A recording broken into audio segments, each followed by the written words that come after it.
What's up, everybody? It's your boy K Love, and we are back.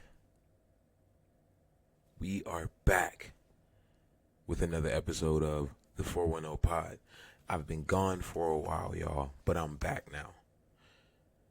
You know, the semester started for school, football started, things have been a little hectic, and, I decided to take a little break. Kind of got a little burnt out there, but it's okay. Knocked off the dust. We're back now. We're so back, and we've got a jam-packed episode for you today. And we'll be breaking down the top free agents hitting the market this offseason, diving into Baltimore's biggest needs headed into 2025. Discussing the shocking Myles Garrett trade request. Not really that shocking, but it's pretty shocking. Previewing the NFL Honors Awards show, and of course, previewing the Super Bowl matchup between the Kansas City Chiefs and the Philadelphia Eagles this Sunday. You don't want to miss this one, so let's get right into it. The 2025 free agency period is right around the corner, and some major names are set to hit the market. According to CBS Sports, wide receiver T. Higgins and quarterback Sam Darnold headline the list of top 50 free agents this offseason.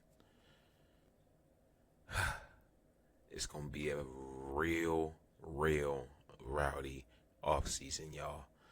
And, T. Higgins is, it's the biggest name. Are the Bengals going to be able to re-sign Higgins and Jamar Chase, right?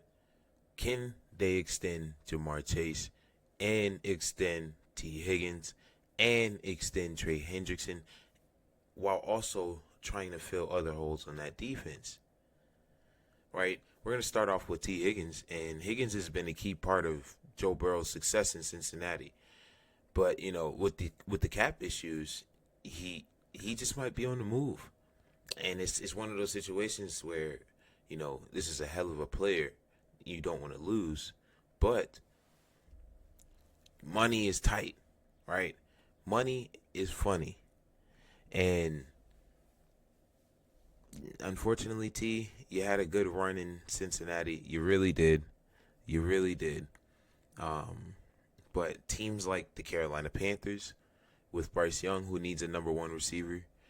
You have the New England Patriots, who also need a number one receiver who, in my opinion, haven't had a true number one receiver since Randy Moss.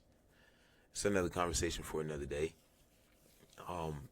Teams like maybe the Cardinals go pair up with Marvin Harrison. T. Higgins and Marvin Harrison would be a good duo, right?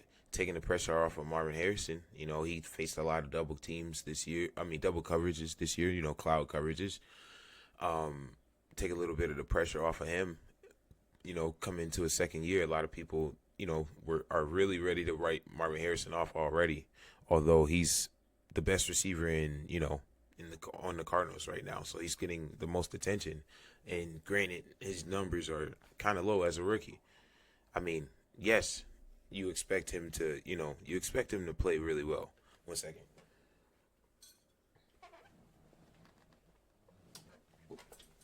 There we go. You expect him to play really well during his rookie season, especially with being a lottery pick, being the most talked about rookie coming out of the 2024 draft class, right? Your expectations were really high of him, okay? And that's understandable. But bringing in a guy like T. Higgins could definitely help Kyler Murray out, also alongside their rookie receiver, now not rookie receiver, Marvin Harrison. Moving on to Sam Darnold, who is up for comeback player of the year this year, tonight actually.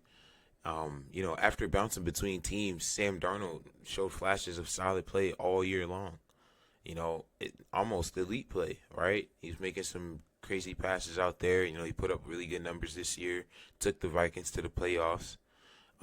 He could be a bridge quarterback for a team that's in need of a quarterback, such as the Denver Broncos. They got Bo Nix, but I can't name their backup. It's actually Zach Wilson. who is also going to be on the move this offseason. Not really big news, but he could definitely be a bridge guy for them guys over there in Denver, or right, if the Las Vegas Raiders somehow can't trade up into the top two, top three, four picks, they could be a good spot, a great landing spot for Sam Darnold. Somewhere where he could possibly really revive his career if they decide to pay him a contract, right? I don't think Sam Darnold will be picked up until after draft day,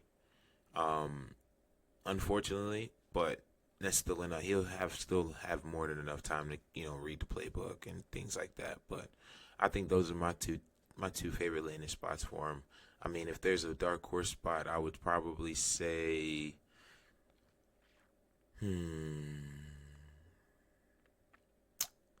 I'd probably say the Steelers.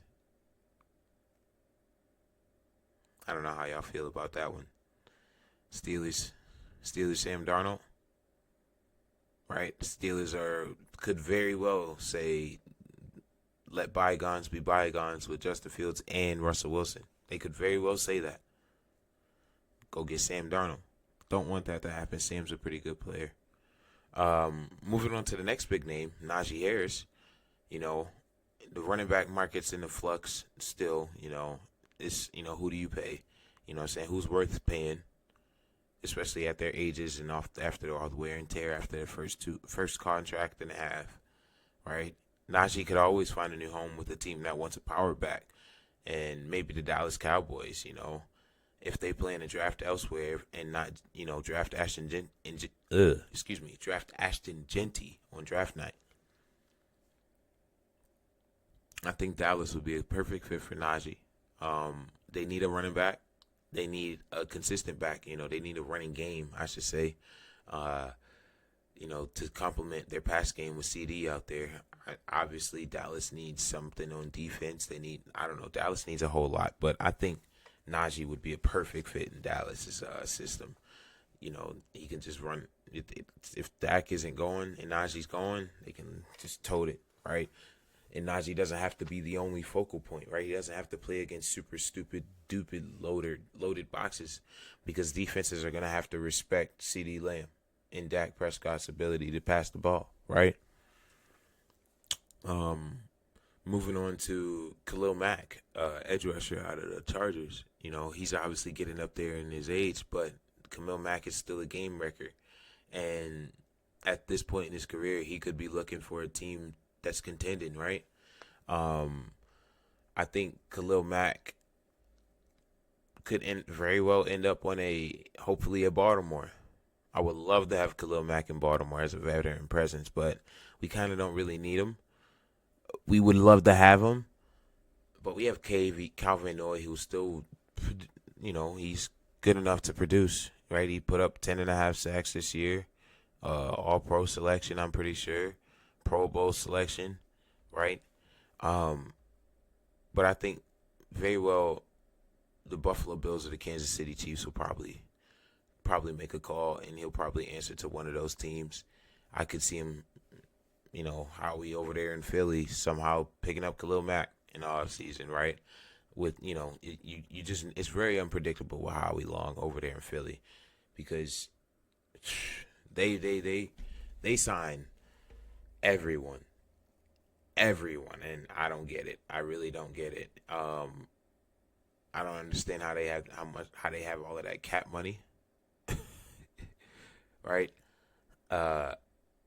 But I think the Buffalo Bills or the Kansas City Chiefs would definitely be the best suitors for good old Khalil Mack. And if you take a look at the other free agents, it's a lot of good ones out there. I mean, a lot of names that are getting old. Stephon Diggs will be a free agent this year. I think he will probably re-sign with the Texans on a cheaper deal, so he can actually get a full season's worth of work out of it, right? Obviously, it sucks that he got hurt this year, but I think he'll re-sign with the Texans. I don't think he'll sign on that big of a deal, but because his previous annual average was $22.5 million. He's definitely not worth that now after getting injured, right? Excuse me. I think somewhere around the 15 range, 13 range. 13 range is that about 12 to 14 right there. 12 to 14. So 12, 13, 14 million dollars, somewhere in that range for about 2 years. I think he'll be just fine. Who else? Keenan Allen. I think he's obviously going to test the market, but I think the Bears could re-sign Keenan Allen. Just not at that price, right? He was previously making $20 million a year. I wouldn't bring him back at that price. Not at all. Not at 30, almost 33 years old. 2 months away from 33. Yeah. No, sir. Amari Cooper. I think the Bills go and re-sign Amari. I think Amari still has a lot left in the tank. I'm not giving up on him. Chris Godwin, injured. It's going to be interesting to see what they do. I think they bring him back on a team-friendly deal. Hassan Reddick, that's another notable name that I would like to see him in Baltimore, right? He's 30, just turned 30. I'm not paying him $15 million. If I was Eric DeCosta, I would love to see him in Baltimore. We need some edge presence, right? If we can't land somebody in the draft, I would love to get someone out of free agency. Another name, Matt Judon, right? Carlton Davis, the Charvarius Wards of the world. There's a lot of good names out there, and we're gonna get into a little more depth on who I think the Ravens should be choosing here very soon. But I think T. Higgins is definitely going to be the biggest noise of the offseason, right? It's going to be, what are the Bengals going to decide? Are they going to decide to pay Trey Hendrickson? Or are they going to decide to pay T. Higgins? Right? And then you hear everyone knows the phrase, defense wins championships.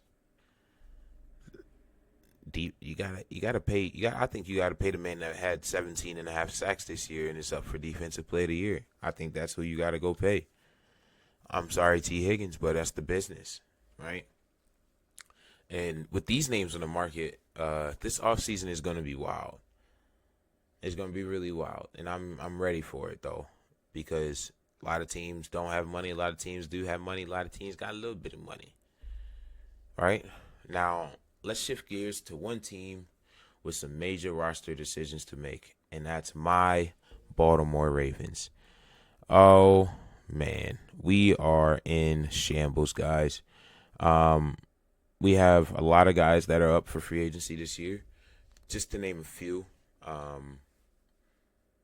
we are going to be voiding Marcus Williams' contract, so he's going to be gone. I'm fine with that, right? Ronnie Stanley, Trey White. He's not really a big name, but I'm a fan of Trey White. I was a big fan of Trey White on our team this year. Patrick Ricard, who I believe will bring back again. Ardarius Washington. Anybody else? Malik Harrison, linebacker Malik Harrison. Patrick McCarry, who I think we'll let walk. And that's really about it for about notable names, right? And of those names, the guys that I do want, obviously, to have back, Ronnie Stanley, obviously Patrick Ricard, Ardarius Washington,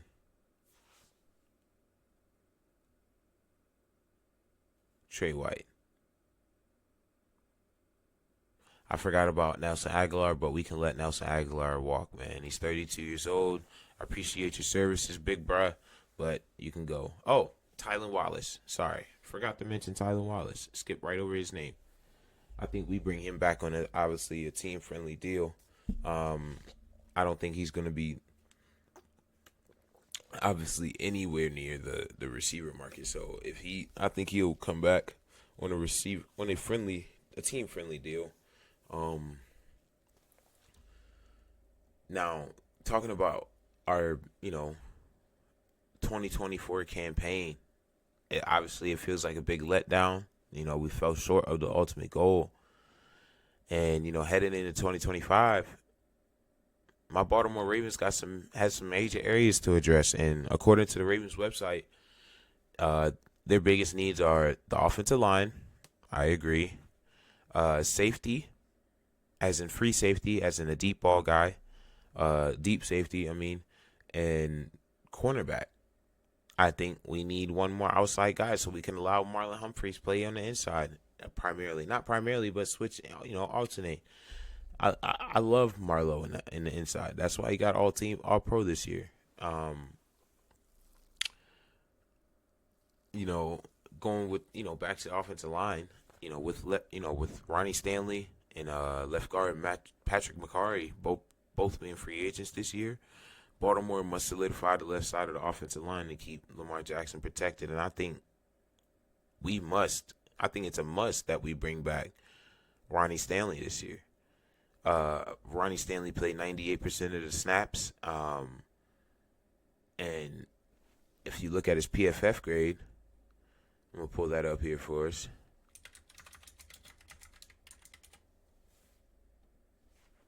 Ronnie Stanley's grade this year was a 71. That is okay. Obviously, it's being weighed down by his run blocking average, but his pass blocking grade is almost 80 out of 80, and he only allowed 2 sacks this year. 13 penalties. Yes, that was a lot of that came from that Kansas City game, and then a couple penalties across the year. Right. I still think he's the guy. Even at 30 years old, I don't think I guess you can pay him. I don't think we pay him $20-something million a year. Obviously, with his injury history, and this year he proved that he can stay healthy. He proved that he can stay healthy, and he proved that he can still play at the very high level that we're used to seeing him play at. And that was our biggest question this year, is that can Ronnie Stanley stay healthy and get back to all-pro Ronnie? And I think he did. 2 sacks allowed this year. Played 1,089 snaps, 9th most out of the tackles. I think we got to pay Ronnie. Got to pay him. I don't think we pay him $20-something million a year because you obviously got to extend Kyle Hamilton. You got to extend Tyler Linderbaum, right? You want to lock those guys in because those dudes are for lifers. Adafe Owe just had a hell of a year. We got to bring him back, right?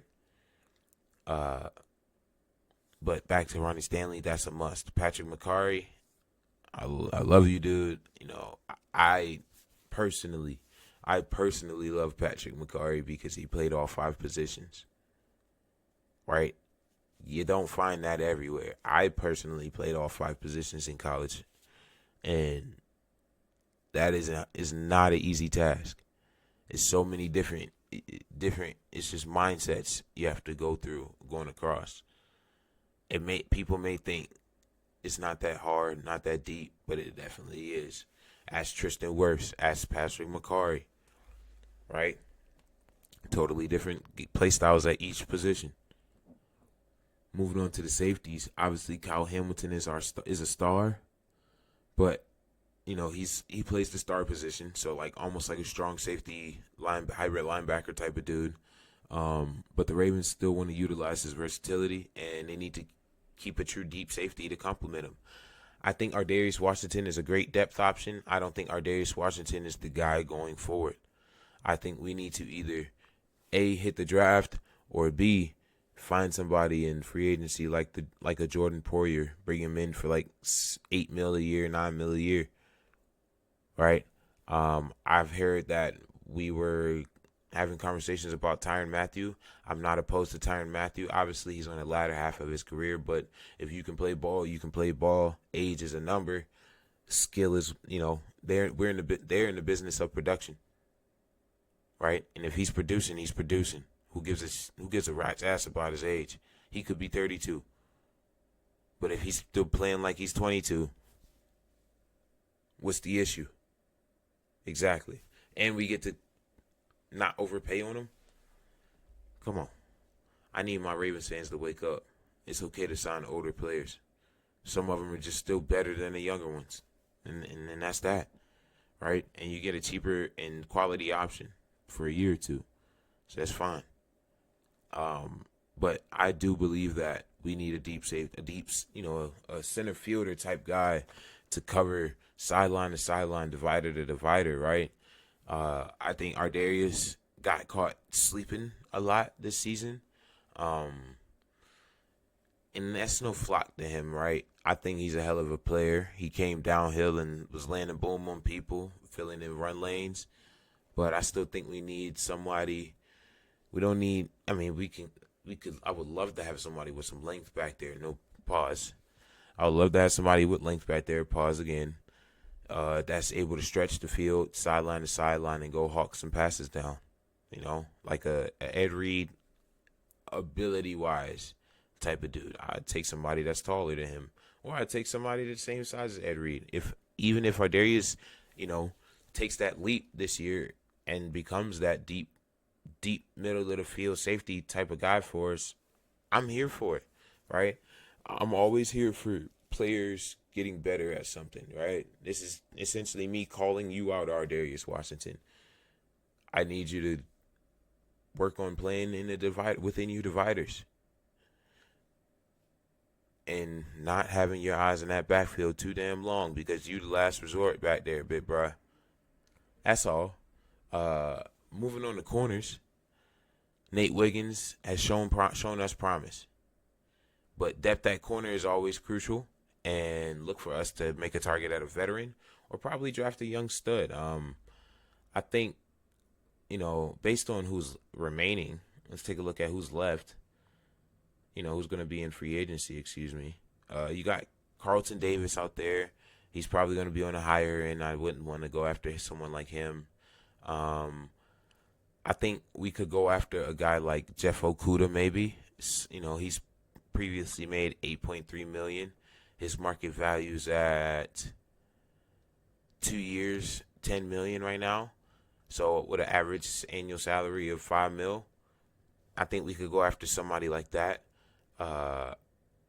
Tre'Davious White, we can try to re-sign OG, bring him back on a 1-year deal for $1 million. That's what his market value's at right now. There's some other solid options in there. Mike Hughes is a solid option from Atlanta. Right, he's projected to be getting $4.6 million a year after this during this offseason. Byron Murphy would be a solid option. Oh, never mind. Excuse me. Byron Murphy would not be a solid option for us. We do not want to pay another corner $22 million while we just drafted one that we're probably going to be paying that in a couple of years. Don't want that. Mike Hilton, I can foresee him not coming back to the Bengals because of, money. He's probably going to be commanding somewhere around $12 million a year this year. I don't think we bring him in, to be honest. It's not really worth it, but there's some dudes out there. Asante Samuel Jr. You got Isaiah Oliver, who's solid, really solid. The Bengals also losing another corner here, Marco Wilson. We could try to snag him from the Bengals, right? I'm all for stealing divisional rivals players because they done it to us, and I'm ready to do it to them. But there's some solid corner options out there in free agency. I'm not going to go too in depth about the NFL draft yet. That'll be saved for next episode. And who should we keep, right? Going back to who we should keep.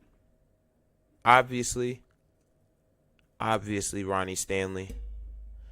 I think Pat Ricard, Malik Harrison, just going back through this again. God know we need to cut Brandon Stevens. We needed to cut him like yesterday. Tylan Wallace, Ardarius Washington.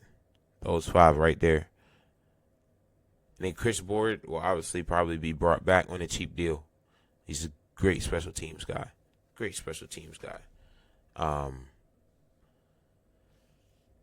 The Ravens are built to compete, but the right moves this offseason could push them over that hill, man.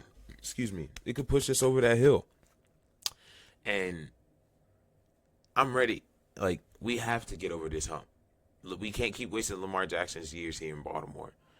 Right? Lamar Jackson, we probably got about good 7 more years out of Lamar. 7, 8 years out of Lamar. So we gotta get this thing going. All right. Now let's talk about one of the biggest bombshells of the offseason. The Myles Garrett trade request.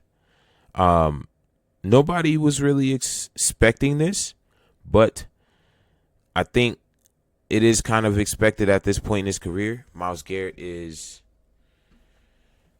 what is he? Myles Garrett is, 29-ish? Yeah.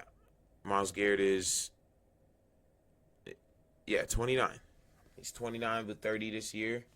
And obviously he's up for Defensive Player of the Year again. And he's looking to get, he's A, looking to get paid, and 2, B, looking to win. Right? He's practically wasted years in Cleveland, but he's kind of built a foundation there. And that's something that I commend Myles Garrett for 100%, because a lot of guys after their rookie contract, if he were that much of a stud, you'd probably say, yeah, I'm done. I'm leaving. I want to go win. I don't care about this place. Let me go get my bag. Let me go win somewhere else. All right? But Myles Garrett stuck through it, embraced the suck, embraced the pain. And I think he'll be rewarded for it if Cleveland honors his trade. In a shocking move, right? After 8 seasons in Cleveland, it's crazy. Garrett wants to be on the Super Bowl and contending team, and reportedly, he reached out to LeBron James on making a move away from Cleveland. Everybody knows about LeBron James in Cleveland and leaving Cleveland, I should say. That man's got a little messy past with the Cleveland Cavaliers, the whole city of Cleveland, whole state of Ohio. Myles Garrett, I think you'll be fine, man. You played for the Browns. I don't think Cavalier fans back then were very bright, right? I think that's a great person to ask. But at the end of the day, Myles, is your decision, big dog. Now for some potential landing spots, according to CBS and ESPN and those websites like that. If a trade happens, some of the most logical fits include the Dallas Cowboys. Makes sense because they need help on defense. The Chicago Bears, which honestly, I could see that happening. Rookie quarterback, needs some help on defense, right? Needs some help on defense. And they say the Baltimore Ravens. I don't know who the hell we finna trade to get Myles Garrett, right? I don't know if we're willing to do that for Myles Garrett, but if we do,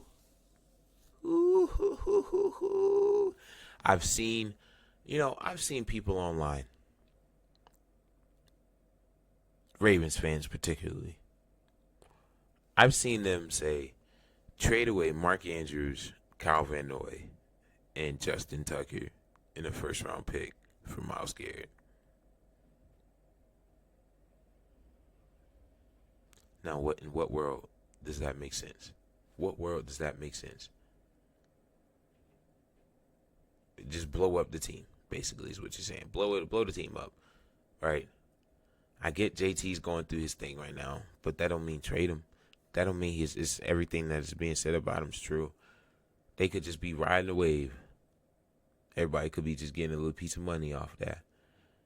But back to what we were talking about. I don't think we're going to get him. If we do, the only way we do is if they cut him or something. But that ain't happening. Because, I mean, they're going to have to chunk up all that money. But I think Myles Garrett could definitely go to the Cowboys. I think that's a great landing spot for Myles Garrett. You know, he went to, if I'm not mistaken, he went to Texas A&M. Texas A&M or what? Yeah, he went to Texas A&M. He'd be going back closer to home. I'm pretty sure Myles is from Texas, so I can see him going there. Texas, Dallas, maybe a Houston. Nah, they just got Danielle Hunter. I'm tripping. No, they don't need him. I could definitely see a Dallas. Chicago, they got the money. It's really whoever got the bread to do it, because whoever picks him up is definitely going to extend him right after that. Right? They kind of have to. Now, Browns GM Andrew Berry has stated that the team has no plans to trade Myles Garrett, saying, "We want him to retire as a Brown, but as we know in the NFL, anything can happen." Oh yeah, he up out of there. He'll be up out of there, y'all. I think Myles will be up out of there by probably a week into off season. I mean trade. The next fiscal season start. I think he'll be out of there. I think we have seen the last of Myles Garrett in Cleveland. I think Myles Garrett will be on a new team by the end of March. Right before long before the draft. Somebody's going to trade for him. What is somebody willing to trade? The world may never know. But for the Browns to say they have no plans, that's I wouldn't even say I wouldn't say it's low, but that's low, bro. That's low, bro. That man did everything for y'all, and now he decides that he personally wants to leave the city and go win elsewhere. He wants to go win games. He's tired of building. He's been building since he's been there. He was a part of the rebuild back when he got drafted 8 years ago, excuse me. He was a part of the rebuild. And we're still rebuilding 8 years later. Come on now. And this situation is going to be one to watch closely. Now let's turn our attention to the NFL Honors Awards show tonight. And this show is going to be dramatic, to say the least.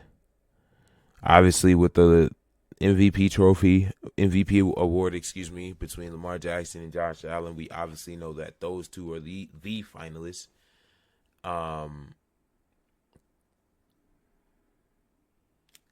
But tonight's going to be about celebrating the best performances of 2024 NFL season. And let's run through some of the potential award winners. AP Most Valuable Player, you got Josh Allen, Saquon Barkley, Joe Burrow, Jared Goff, Lamar Jackson. AP Defensive Player of the Year, Philadelphia Eagles linebacker Zach Bond, Myles Garrett, Trey Hendrickson, Pat Surtain II, and TJ Watt. AP Offensive Player of the Year, Saquon Barkley, Joe Burrow, Jamar Chase, Derrick Henry, Lamar Jackson. AP Offensive Rookie of the Year, Brock Bowers, Jaden Daniels, Malik Neighbors, Bo Nix, Brian Thomas. Defensive Rookie of the Year, Cooper DeJean, Braden Fisk, Quinyon Mitchell, Chop Robinson out of Miami, and Jared Verse out of the Rams. Comeback Player of the Year, Joe Burrow, Sam Darnold, J.K. Dobbins, Christian Gonzalez, and Damar Hamlin. Tired of that, by the way. AP Coach of the Year, Dan Campbell, Kevin O'Connell, Sean Payton, Dan Quinn, Andy Reid. Assistant Coach of the Year, Joe Brady, Vic Fangio, Brian Flores, Aaron Glenn, and Ben Johnson. Woo! It's a loaded award show. loaded award show. And to start off, obviously, with the biggest one of them all, the most valuable player. When you take a look at the most valuable player, it's really between Lamar Jackson and Josh Allen.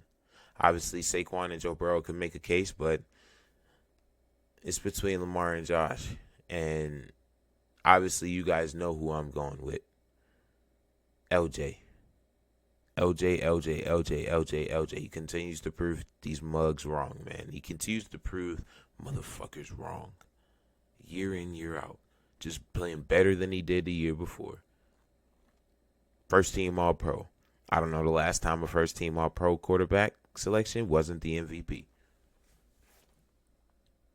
Carry on. Moving on to the Defensive Player of the Year. I believe it's Trey Hendrickson out of Cincinnati. 17.5 sacks again. He's put up back-to-back 17.5 sack seasons.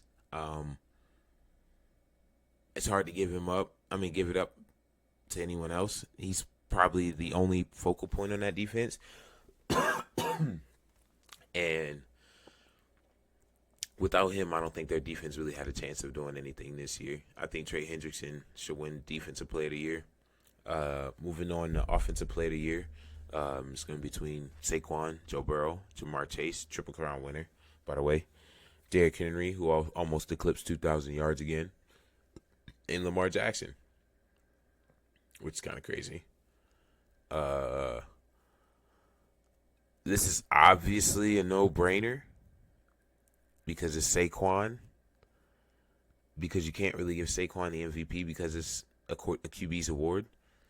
So I think Saquon Barkley takes this home with Jamar Chase being in a close second because he won Triple Crown. I'll be interested to see how they play that one out because he won Triple Crown. Cooper Kupp won Offensive Player of the Year's Triple Crown. But Saquon was he had a rushing title, right? I'm pretty sure he scored second most rushing touchdowns in the league. That's a tough one. I think they're going to obviously go with Saquon Barkley here. Derrick Henry had a hell of a year. Joe Burrow had a hell of a year. Lamar Jackson obviously had a hell of a year, who will probably be bringing home the MVP. Now moving on to Offensive Rookie of the Year. I personally think Brock Bowers is the Offensive Rookie of the Year. Personally. Brock Bowers has had an electric freaking year for a rookie tight end. Okay, let's put it up. My man had 112 catches. I'm pretty sure that led the league. Obviously led all tight ends. 1,194 yards, led all rookies. 5 touchdowns, 10.5 yards a catch. I think he's Offensive Rookie of the Year. Now, I don't want to take away from Jaden Daniels this season. Obviously, he led his team to the playoffs, but he's plays quarterback. He has the ball in his hands every single play. It's easy to just make that judgment. My man had 3,568 yards, 25 touchdowns, and 9 picks. Hell of a year. Right? Oh, also, excuse me. Don't mean to take away from you, my man. Rushing-wise, he put up 891 yards as a rookie and 6 touchdowns. Also fumbled the ball 5 times. Lost none of them, but he fumbled it 5 times. That's fine. Malik Neighbors had a hell of a year. Obviously, the only bright spot on the New York Giants. Malik Neighbors had 1,200 yards. I'm pretty sure that led rookies, tight ends, and receivers with 109 catches, 7 touchdowns, which still makes Brock Bowers' 112 catches very impressive because he's a rookie tight end.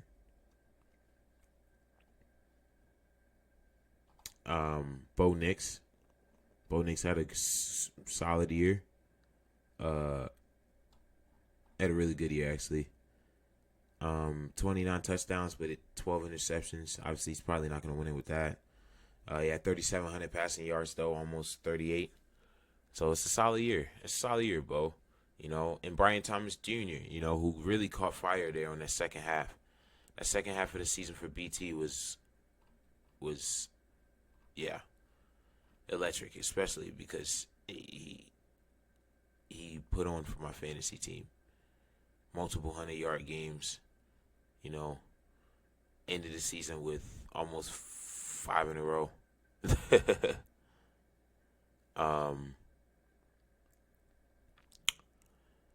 I think it's got to be Brock Bowers, guys. It's got to be Brock Bowers, right? You can't. I think Brock Bowers you just can't take it from him. He's a tight end, a rookie tight end, guys. And he put up numbers like he's a wideout.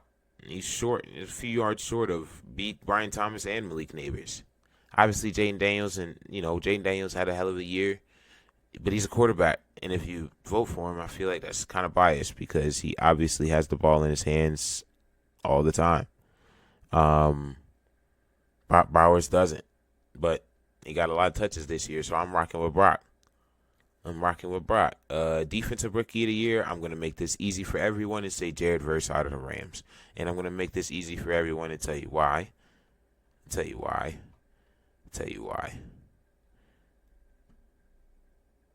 Game record. He was a game record this year. 2 forced fumbles, obviously 4.5 sacks, but it's not terrible. 66 tackles, 31 solo tackles, 2 pass deflections. As a D lineman, he had a hell of a year, and he was just a game wrecker. Now, I could see them giving it to Cooper DeJean.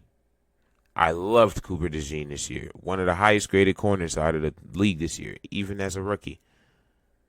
He obviously had no picks, but he had a solid year as far as just playing nickel corner. So I see it giving them too, but I think they'll go with Jared Verse. Obviously, Chop is up for it. Chop has 6 sacks.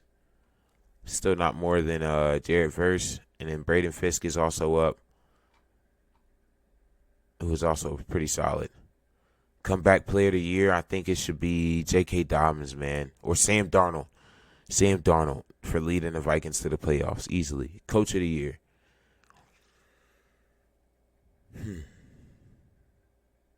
Sean Payton.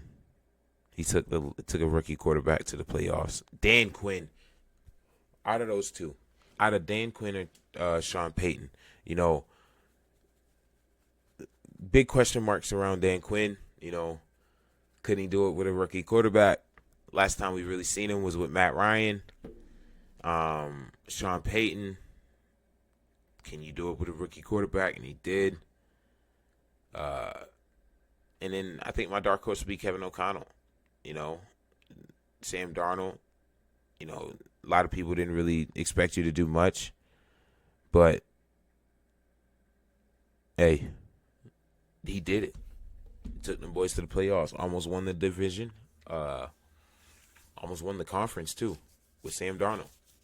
So, no flack for Kevin O'Connell there.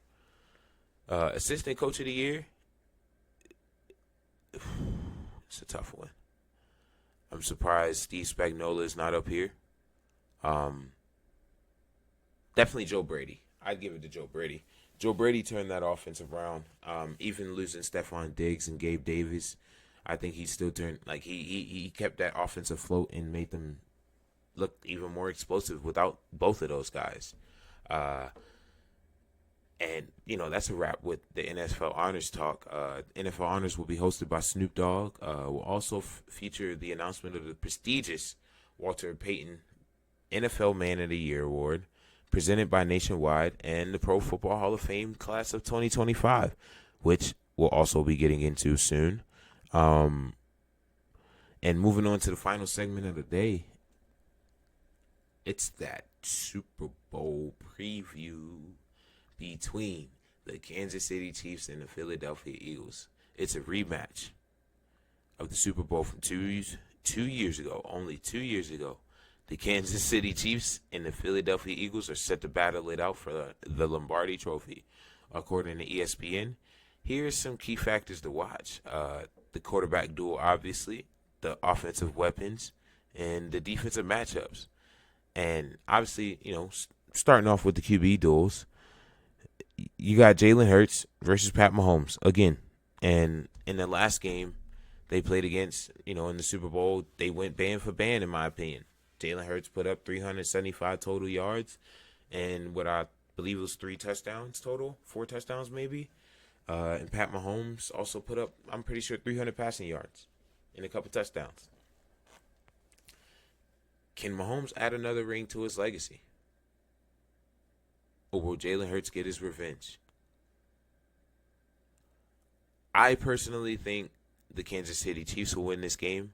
I think they have the experience, the will to not make excuses, the will to go out there and kick somebody's ass no matter who the hell they have on their team. I think they have that will. They've shown it. They're a championship team 4 times. 3-time champion. Pretty sure Pat Mahomes is 3 or 4-time champion. My numbers are a little off right now. I think the Eagles are a hell of a team. Not taking anything away from the Eagles. I'm giving them their credit. They are dominant. They are a dominant force. They are a force to be reckoned with. But the Chiefs are an immovable object right now. Nobody's been able to move past them. And I don't think this Sunday will be any different. I'm calling the Chiefs beating these guys, and I'm calling Pat Mahomes to outplay Jalen Hurts. I think Pat Mahomes will show up in the moments that he needs to show up in. And I think he's going to lead his offense to more success. He's got pieces that are finally starting to wake up in Juju, Hollywood, Xavier Worthy. And don't forget, they got Travis Kelce, man. I know he's been quiet, but he could pop off whenever. Don't let him slip open. Catch the ball and get yak. I know he's a little old, but he going to get some yak. He demands attention. And, the speed of the Kansas City Chiefs offense is going to be, they're going to test Philly's corners. All right? Cooper DeJean isn't the quickest or the fastest dude out there. He's going to be tested. Quinyon Mitchell isn't the swiftest dude out there. He's going to be tested. The Chiefs will be tested too. Kansas City will be tested with all of the, the defense that the Eagles have. The front 7 is insane. Jalen Carter and, Jordan Davis and those guys are holding it down in the middle. Nolan Smith, and everybody else they got out there. I'm pretty sure Josh Sweat. It's a bunch of dudes that I can't just name off the top. They have so much depth. I think Pat Mahomes is going to get the better of the Eagles. I think Hurts is going to play good enough, solid enough, because I think they're going to rely heavily on Saquon Barkley. And moving on to the offensive weapons, Travis Kelce and Xavier Worthy obviously will be leaned on by Pat Mahomes, and then hopefully they get Kareem Hunt and hopefully get Pacheco going. I would love to see Pacheco have a really good game. I would love to see Pacheco on Sunday. Right? While the Philly is going to have to worry about somehow integrating A.J. Brown and Devontae Smith to give the Eagles a lethal run-pass threat. Because Steve Spagnuolo is going to blitz the living hell out of Jalen Hurts on Sunday night. He's going to blitz him all night long. He's going to make him uncomfortable early. Jalen Hurts is going to have to find a way to get the ball out of his hands fast. Devontae Smith and A.J. Brown, you're going to have to get open very fast. Because the blitz is coming. Jalen Hurts will be under pressure. He will be. Steve will draw the blitz up. Philly hasn't been doing a great job of, keeping Hurts on his feet as of late, but Steve Spagnuolo has been doing a hell of a job of dialing up pressures when he needs to, and them things hit home. They hit home. So, offensively, both sides have their work cut out for them. Both sides, both teams have their work cut out for them. But I don't think as Philly, you just can't just rely on Saquon Barkley, bro. He's gonna get his. Obviously, feed him. Don't stop feeding him. If you really want, if Philly wants to win, they can't stop feeding Saquon. Don't fall victim to everyone else that is falling to the Chiefs and try to go, bar for bar, band for band with him. Right? Don't go throw for throw with Pat Mahomes. He wants you to do that. I said it. I say it and say it and say it time and time and time and time and time and time again. You have to stay true to your identity in order to beat the Chiefs. And the one thing Andy Reid is a freaking does perfectly, and that's staying true to his identity.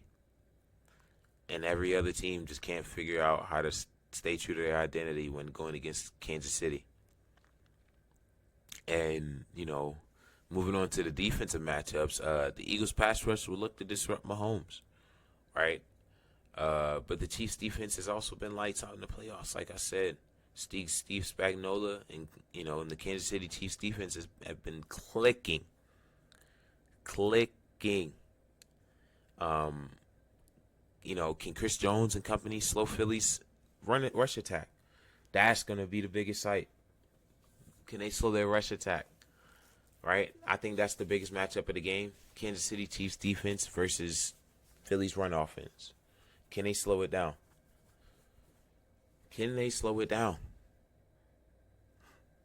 And I think they can. Now, if the Chiefs can get Philadelphia one-dimensional,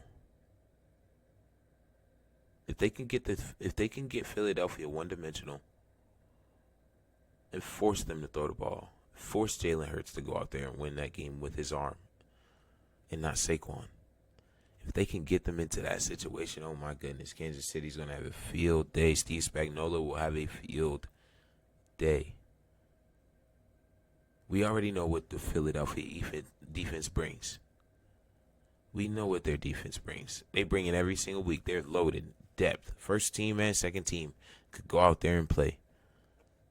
But can Kansas City slow down Saquon freaking Barkley and force Jalen Hurts? Force Jalen freaking Hurts to beat them with his arm. Can they? I have Kansas City three-peating. I would love to see history be repeated. I'm a football fan. Granted, I'm a Ravens fan, but I can take my personal feelings out of it. Unlike 99% of the sports world, I can take my feelings out of it. Obviously, you don't want to see this team win again and again and again, but shoot, bro. History is history, and one day we will be history. So we got to soak up all this history while we can before we become it too, right? And I think this game's going to be a tight one. Some analysts favor the Chiefs experience, while others think the Eagles are out for redemption. They think that they're going to rely on Saquon to get this done for them, and I think that's a lot of pressure on one part of the game, right? But no matter what, it's going to be a thriller. So I hope you guys are able to catch that. I hope y'all are able to catch that game this weekend. And with that being said, guys, it's been a great episode. I've missed you all. I've missed you all.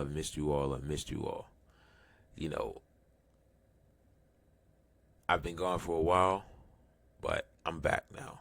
You guys just expect 1 to 2 episodes a week from me. I plan on releasing episodes on Mondays and Fridays, so you should see this episode tomorrow morning, bright and early. Make sure you grab your coffee while you watching this. But I'm excited to be back in recording. I miss you guys. I miss doing this every day.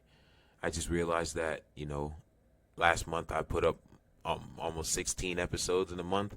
That's a little bit of, that's quite a bit. That is quite a bit. But that wraps up today's episode of the 410 Pod.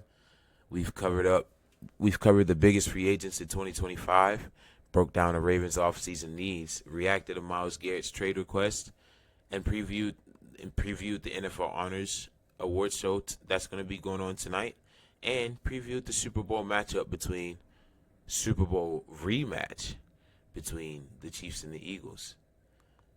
Go Chiefs. Make sure to subscribe, like, leave a comment, and be sure to follow me on social media at Flock Muse. That is Flock Muse, as in Ravens Flock, and as in Stat Muse. And if you need a spelling, that is FLOCKMUSE. Flock Muse. Give me a follow on there. I'm active every single day. I'll start getting clips up on there as well. And enjoy the big game this Sunday. Enjoy the NFL Awards show tonight.